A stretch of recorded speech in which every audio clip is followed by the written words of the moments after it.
still working on the coaling tower. Oh, right. The Chama tipple coaling tower. And today we're working on the coal door. Oh, fun. The door, it's a heavy mechanical mechanism that actually allows the coal out of the coaling tower and into the coal chute. And I've been thinking about how to go about this for quite some time and collecting bits and pieces and ideas, and we're ready to go forward and actually build it. Let's take a look here at the prototype. What we have here is the rather gigantic coal chute that the coal pours into the locomotive from, and you can see that it pivots from a point right here, not quite in the center of it, but off to one side, about a third the way up. And I've been trying to figure out just how they've been able to have this thing, because a single operator can raise and lower this thing. It must weigh like 500 pounds with just one hand. Oh, gee, yeah. Well, it looks like it's got some kind of a balance point, almost like a teeter-totter. Yeah, and what you need in order to do that, you have to have two kids on each side of the teeter-totter, and they have to weigh about the same. And so the way they've accomplished that is there's a gigantic counterbalance weight right here. It's just a piece of rail. Oh, that's cool. Make do with what you got. I guess till you get it right. and that weight is what makes it pivot around that central point, which is, like I say, about a third the way out on the chute. Wow. So you can see here the operator is lifting that with just his fingertips. It's that balance. Wow. And once it comes into position here, it wants to stay in position. And as the coal goes down the chute, it seems like that helps lock it in place. It adds some weight to it. Now what's going to actually release the coal is this clamshell door, I guess you'd call it. Something like that. And it goes down. This heavy mechanism here goes down, and as that moves down, that opens the opening here and allows the coal out. The whole thing is actually a rather huge mechanism that's all tucked back up inside the coaling tower. And there are two arms here, one on the right and the left, and those arms push that clamshell down. But the clamshell is also heavy enough that it too is rather balanced, so it's very easy to lower this clamshell. It's pressed down with just these two rods on either side. And then those rods connect to two bell cranks, I guess you call them, up here on this overhead axle. And as that axle rotates, then that will push down on those two rods, which will open the clamshell. And that axle is activated by a ladder chain. A ladder chain? Almost like a bicycle chain. Oh, I see. A small trivia here, that was invented by Leonardo da Vinci. That's one of his. I digress. A whole other lesson there for another day. One of the great inventors. I probably should not even include that. Anyway, they've used a ladder chain here to achieve a gear reduction. It has a small pulley at one end and a large sprocket at the other end. And that way, as the operator operates the chain, he gets a mechanical advantage on this heavy door. Oh, I see. I keep thinking about the old lessons back in elementary school about the simple machines. The simplest being a lever. Oh, yeah, no kidding, or an inclined plane. If digression were an art form, we would be Monet. Oh, okay. Or not. we digress. Anyway, back to the subject at hand. That axle that operates the small sprocket is controlled by this chain pulley, which is attached to this long chain, or I should say the long chain is attached to that pulley.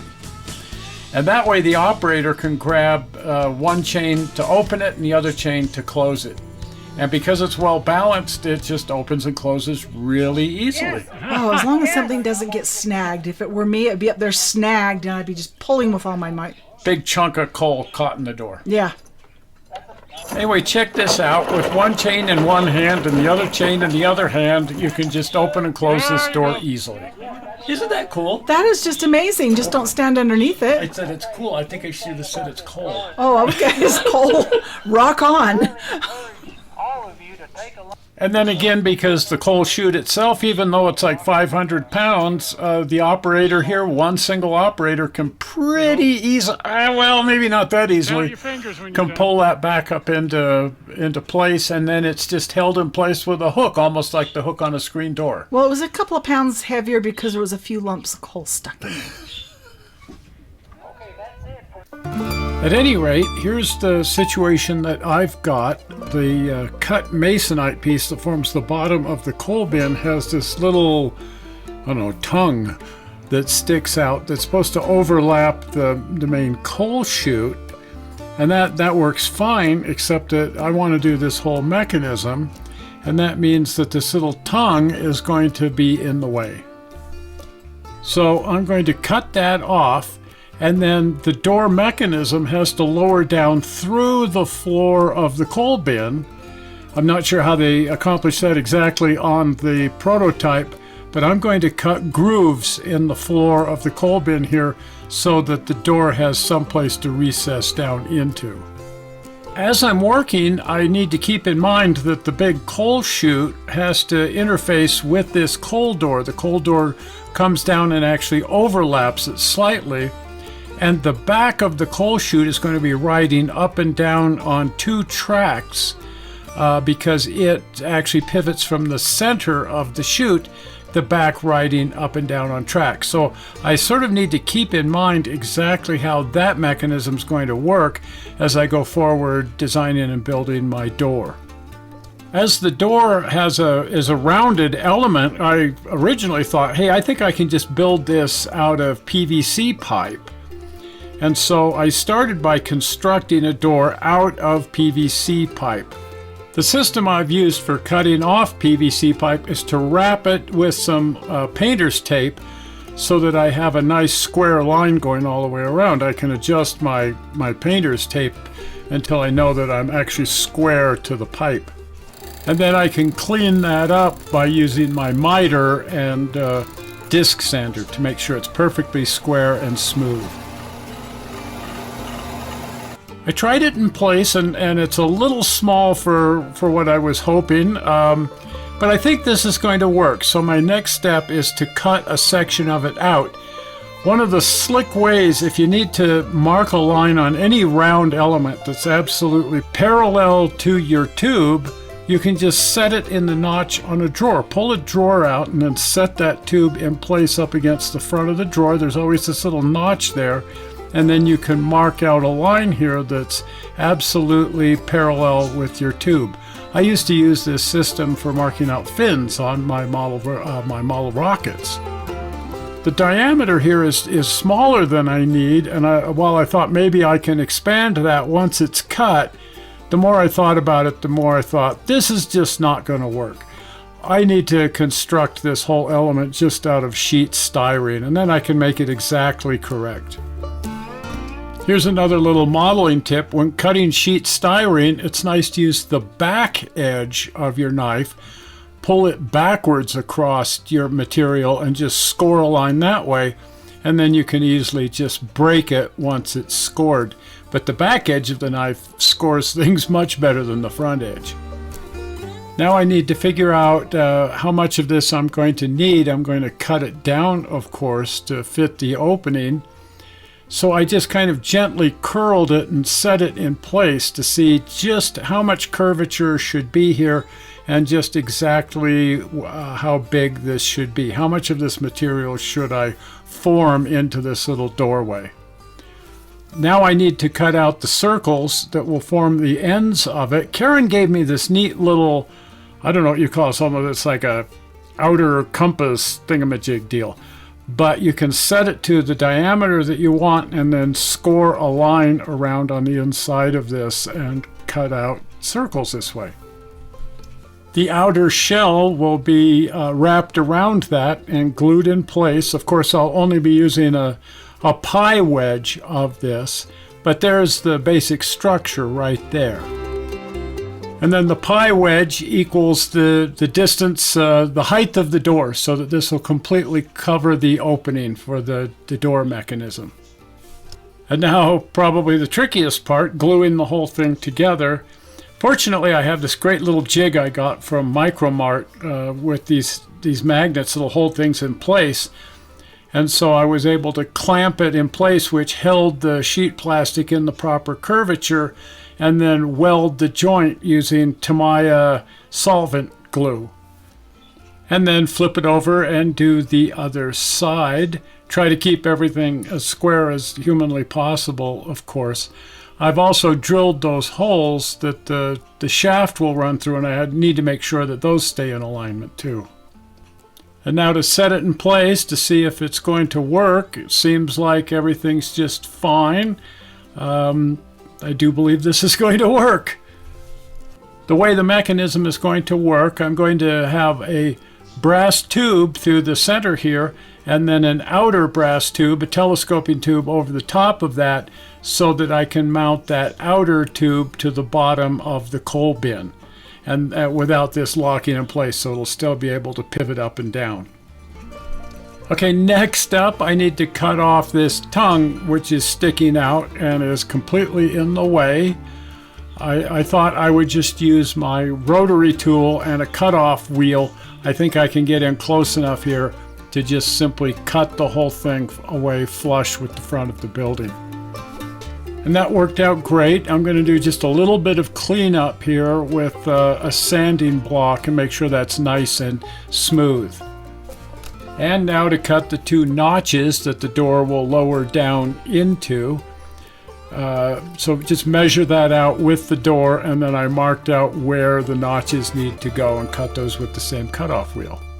And so here we have the door, not quite complete. There'll be a little bit more to it, but you can see that there's a brass section for reinforcing that's also the little lip that will drop down onto the coal chute when it's fully open. And then I've got an outer tube around that center tube that the door mounts to, so that I can mount that outer tube to the floor of the coal bin. Once I have the operating mechanism built, it will attach to the door on the bottom of this lip. So there's going to be more hardware here, but I can't add that until I have the operating mechanism built. But I can test it, so I can set this in place to make sure it lines up with the notches, and that center rod, that outer tube, will attach right here to the bottom of the coal bin, and then this whole thing should be able to just rotate up and down freely in place. So I just secured it in place with a little bit of painter's tape to test the mechanism here to see if the door is going to open and close properly, and I'll be darned, it's working just fine. And then I wanted to set the big coal chute in place to make sure that lip properly aligns with the end of the coal chute. So I just kind of clamped that in place so that I could test that. And there again, it's working just fine. On the prototype, this little lip, of course, is what keeps the coal from going down between the gap between the floor of the coal bin and the coal chute.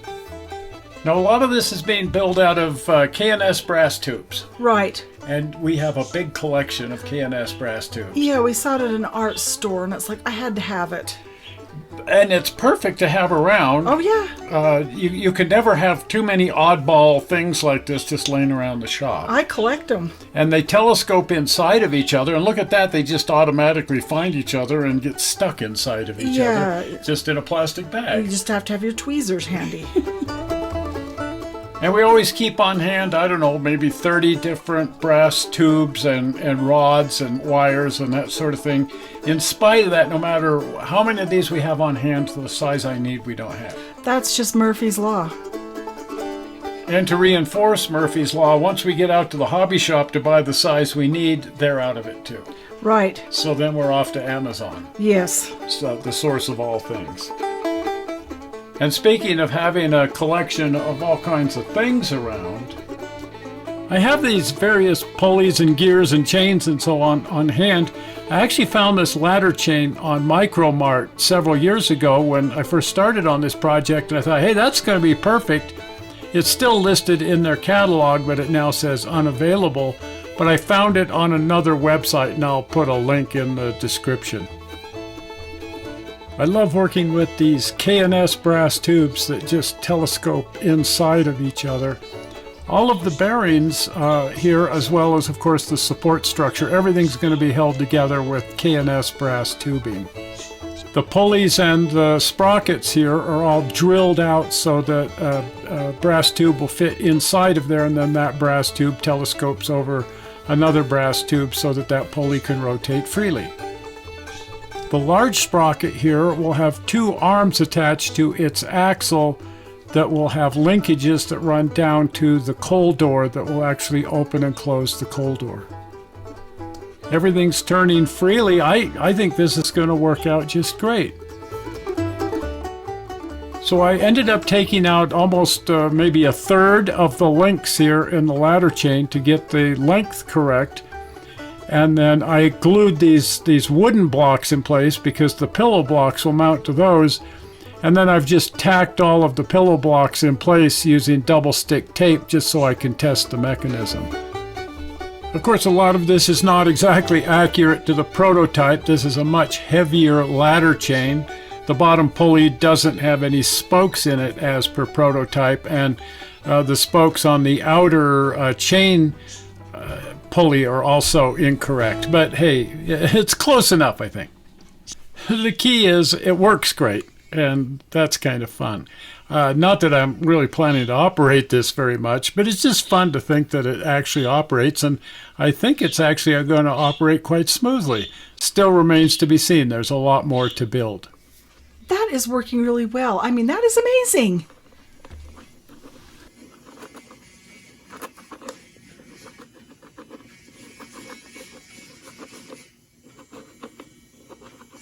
Now the outer sprocket is actually a chain sprocket, so it's wrapped in this chain, and the operator down below operates the door by pulling on the chain to lift or lower the door. Here's the prototype. You can see that the axles are completely wrong and the size of the pulley is somewhat wrong and so on.